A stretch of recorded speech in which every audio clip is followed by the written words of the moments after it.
മനുഷ്യന്റെ മനസ്സിന് ഒരു ചെറിയ കുഴപ്പമുണ്ട്.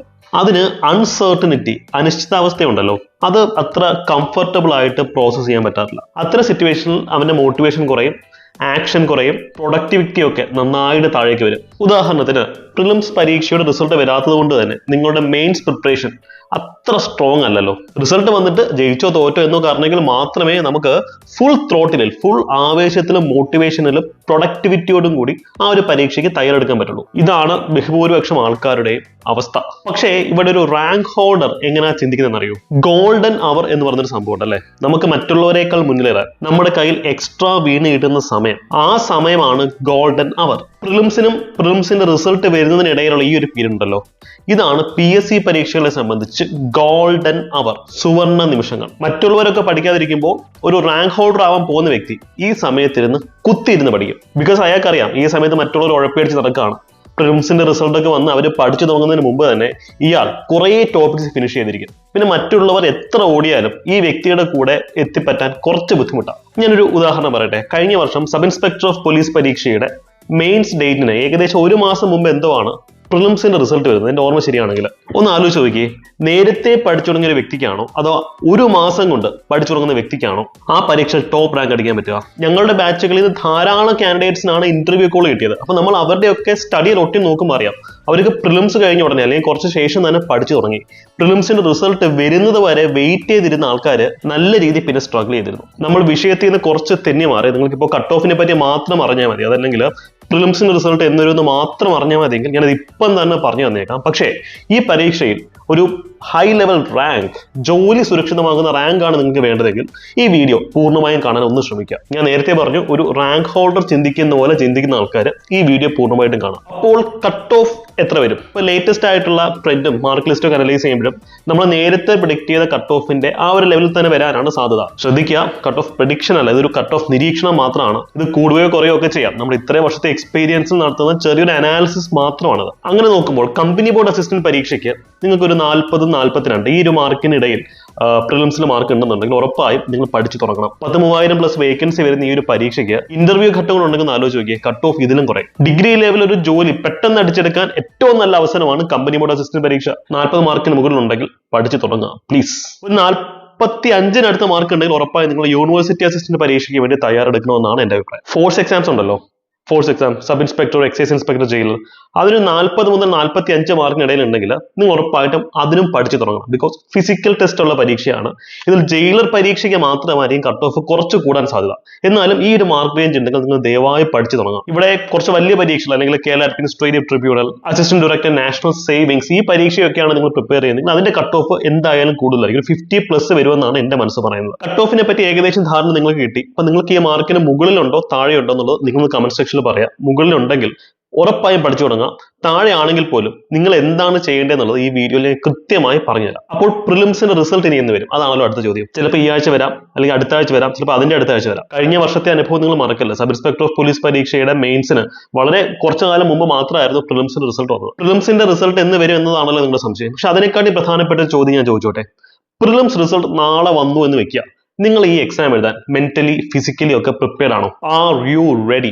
ഇനിയിപ്പോൾ 1 മാസം കഴിഞ്ഞിട്ടാണ് ഈ റിസൾട്ട് വരാൻ പോകുന്നതെങ്കിൽ ആ 1 മാസ സമയം നിങ്ങൾ വെറുതെ കളയാനാണോ പ്ലാൻ ചെയ്യുന്നത്? ഞാൻ ക്ലാസ്സിലൊക്കെ പറയുന്ന ഒരു കാര്യമുണ്ട്, പ്രിലിംസിന്റെ ഒക്കെ റിസൾട്ട് വന്നിട്ട് പഠിക്കാനാണ് നിങ്ങൾ ഇരിക്കുന്നതെങ്കിൽ അതെന്ന് പറയുന്നത് നിങ്ങൾക്ക് കിട്ടേണ്ട റാങ്ക് മറ്റൊരാൾക്ക് ദാനം കൊടുക്കുന്നതിന് തുല്യമാണ്. അപ്പൊ നിങ്ങൾ അത്ര വിശാല മനസ്കരാണെങ്കിൽ, വിശാല മനസ്കയാണെന്നുണ്ടെങ്കിൽ ഉറപ്പായും നിങ്ങൾക്ക് ആ ഒരു റാങ്ക് മറ്റൊരാൾക്ക് ദാനം കൊടുക്കാം. ബിക്കോസ് നിങ്ങൾ പഠിച്ചില്ലെങ്കിൽ നിങ്ങളുടെ എതിരാളികൾ, കോമ്പറ്റീറ്റേഴ്സ് എവിടെയോ ഇരുന്ന് ബുക്കൊക്കെ വായിച്ച് പഠിക്കുന്നുണ്ട്. ഞങ്ങളുടെ ബാച്ച് തന്നെ എടുത്ത് നോക്കുക, എത്ര കുട്ടികളാണെന്ന് അറിയാം ഇന്റൻസീവ് ആയിട്ട് പ്രിലിംസ് കഴിഞ്ഞിട്ട് അവർ 1-2 ദിവസം ചിലപ്പോൾ ഗ്യാപ്പ് എടുത്തിട്ടുണ്ടാവാം. അതിനുശേഷം ഈ ഡേ വരെ അവർ റിഗറസ് ആയിട്ട് പഠിച്ചുകൊണ്ടിരിക്കുകയാണ്. ആ ഒരു ആത്മാർത്ഥത കാണുമ്പോൾ നമുക്കൊരു ആവേശമാണ്. കാര്യം ഈ ഒരു പീരീഡിൽ കൂടെ ഞാനും കടന്നു പോയിട്ടുണ്ട്. പ്രിലിംസും മെയിൻസും ഒക്കെ എഴുതിയിട്ട് പഠിക്കണോ വേണ്ടിയോ എന്നൊക്കെ ആലോചിച്ച് കൺഫ്യൂസ്ഡ് ആയിട്ടിരിക്കും. പക്ഷെ അന്ന് പഠിച്ചു തുടങ്ങാം എന്ന എന്റെ ഒരു തീരുമാനമാണ് എന്റെ ലൈഫ് മാറ്റിമറിച്ചത്. സോ നിങ്ങൾ സ്വപ്നം കാണുന്ന ജീവിതം എന്ന് പറയുന്നത് നിങ്ങളുടെ ആ ഒരു ഡിസിഷൻ അപ്പുറം മാത്രമാണ്, വലിയ ദൂരമൊന്നുമില്ല. പക്ഷെ പഠിക്കണമെന്നുണ്ടെങ്കിൽ പണിയാ. ഇപ്പൊ ഇവിടെ നിങ്ങളുടെ ഒരു സംശയം ഉണ്ടായിരിക്കും, സപ്പോസ് പ്രിലിംസ് പാസ്സായില്ലെങ്കിൽ എന്ത് ചെയ്യും? ഗൈസ്, അതാണ് ഞാൻ പറയുന്നത്, നിങ്ങൾ കോമൺ ടോപ്പിക്സ് വെച്ച് പഠിച്ചു തുടങ്ങിക്കോളൂ. ഇംഗ്ലീഷ് ഉണ്ട്, ഹിസ്റ്ററി ഉണ്ട്, മാത്സ് ഉണ്ട്, എക്കണോമിക്സ്, പൊളിറ്റിക്സ്, സിവിക്സ്, അതൊക്കെ ഉണ്ടല്ലോ. അതൊക്കെ നമുക്ക് അടുത്ത വർഷം വരാൻ പോകുന്ന പരീക്ഷയ്ക്കാണ് യൂസ്ഫുൾ അല്ലേ? അപ്പൊ ഞാൻ പറയുന്നത് ഇതാണ്, നിങ്ങൾ ഇപ്പോഴേ കോമൺ ടോപ്പിക്സ് പഠിച്ച് സിലബസ് സെറ്റാക്കി വെക്കുക, പ്രിലിംസ് റിസൾട്ട് വരുന്നതിന് മുമ്പായിട്ട് തന്നെ.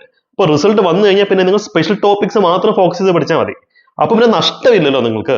ഞങ്ങളുടെ ബാച്ചുകൾ ഞങ്ങൾ കൊടുക്കുന്ന ഒരു ഗ്യാരണ്ടി ഏതാ, ഇൻ കേസ് നിങ്ങൾ പ്രിലിംസ് തോറ്റു പോവുകയാണെങ്കിൽ, മെയിൻസ് ബാച്ചിൽ അഡ്മിഷൻ എടുക്കുന്ന ഒരു വ്യക്തി പ്രിലിംസ് തോറ്റു പോവുകയാണെങ്കിൽ, ഞങ്ങൾ നിങ്ങളുടെ കൂടെ നിൽക്കും. നിങ്ങളെ ഞങ്ങൾ അടുത്ത വർഷം വരാൻ പോകുന്ന ഡിഗ്രി ലെവൽ ബാച്ചുകളിലേക്ക് ആഡ് ചെയ്യും. റിമൈനിങ് ഫീസ് മാത്രം അടച്ചാൽ മതിയാവും. ആ ഒരു 2 കോഴ്സ് തമ്മിലുള്ള ഫീസ് ഡിഫറൻസ് എത്രയാണോ അത് മാത്രമായിരിക്കും നിങ്ങളൊന്ന് ചാർജ് ചെയ്യുക. അതുകൊണ്ട് തന്നെ ഈ വർഷം അല്ലെങ്കിൽ അടുത്ത വർഷം അവർ ജോലിയിലേക്ക് എത്തും എന്ന് ഞങ്ങൾ ഉറപ്പിക്കുകയാണ്. കഴിഞ്ഞ വർഷം സെക്രട്ടേറിയറ്റ് അസിസ്റ്റന്റ് പരീക്ഷയിൽ ടോപ്പ് റാങ്ക് അടിച്ച പല വിദ്യാർത്ഥികളും അതിന് മുമ്പുള്ള വർഷം പ്രിലിംസ് പോലും ക്രാക്ക് ചെയ്യാൻ പറ്റാതെ തോറ്റുപോയ വ്യക്തികളാണ്.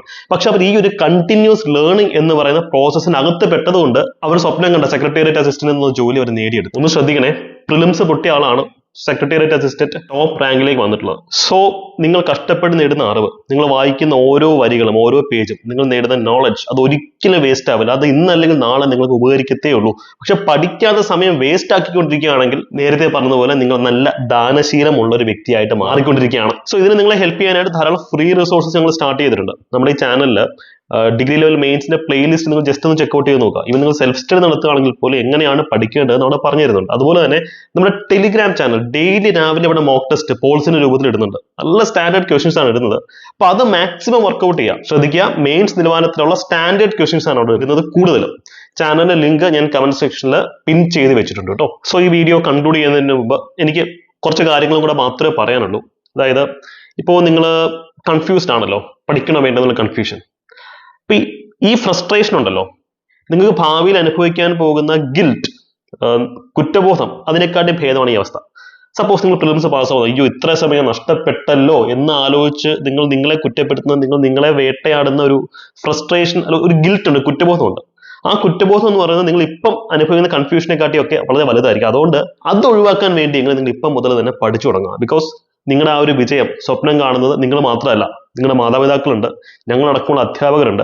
അപ്പൊ നിങ്ങൾ പഠിക്കുക എന്നുള്ളത് നിങ്ങളോട് മാത്രം കാണിക്കുന്ന ഉത്തരവാദിത്വമല്ല, ഞങ്ങളോടും കൂടെ കാണിക്കുന്ന ഉത്തരവാദിത്വമാണ്. നിങ്ങളിൽ നിന്ന് ഞങ്ങളത് പ്രതീക്ഷിക്കുന്നുണ്ട്. സോ കണ്ണടച്ച് നിങ്ങളെ സ്നേഹിക്കുന്ന ആൾക്കാരെ ഒക്കെ മനസ്സിലൊന്ന് കൊണ്ടുവന്നേ. ഇതിനേക്കാൾ വലിയൊരു മോട്ടിവേഷൻ വേറെ കിട്ടാനില്ല. സോ നിങ്ങളുടെ ഡിസിഷൻ എന്താണ്? പഠിച്ച് തുടങ്ങാൻ തീരുമാനിച്ചിട്ടില്ലെങ്കിലും എന്താണ് നിങ്ങളുടെ ഡിസിഷൻ എങ്കിലും ദയവായി കമന്റ് സെക്ഷനിൽ ഒന്ന് പറയുക നിങ്ങളുടെ ഡിസിഷൻ എന്താണെന്നുള്ളത്. ഓർക്കുക, നിങ്ങൾക്ക് നിങ്ങളുടെ വിജയത്തിനും ഇടയ്ക്കുള്ള ഒരു ചെറിയ ഡിസ്റ്റൻസ് എന്ന് പറയുന്നത് റൈറ്റ് ഡിസിഷൻ മാത്രമാണ്, ശരിയായിട്ടുള്ള തീരുമാനം. പണ്ട് ആ തീരുമാനം എടുത്തുകൊണ്ട് തന്നെയാണ് പല റാങ്ക് ലിസ്റ്റും എനിക്ക് എത്താൻ സാധിച്ചത്. അല്ലാതെ ഭയങ്കര ബുദ്ധിജീവിയായിട്ടൊന്നുമല്ല. ബുദ്ധിജീവികളല്ല പരീക്ഷ പാസ്സാവുന്നത്, ഡിസിപ്ലിൻഡ് ആയിട്ടും കൺസിസ്റ്റന്റ് ആയിട്ടും പഠിക്കുന്ന ആവറേജ് ആയിട്ടുള്ള വ്യക്തികളാണ്. സോ നിങ്ങളുടെ തീരുമാനം എന്തായാലും അറിയിക്കാം കേട്ടോ. All the best.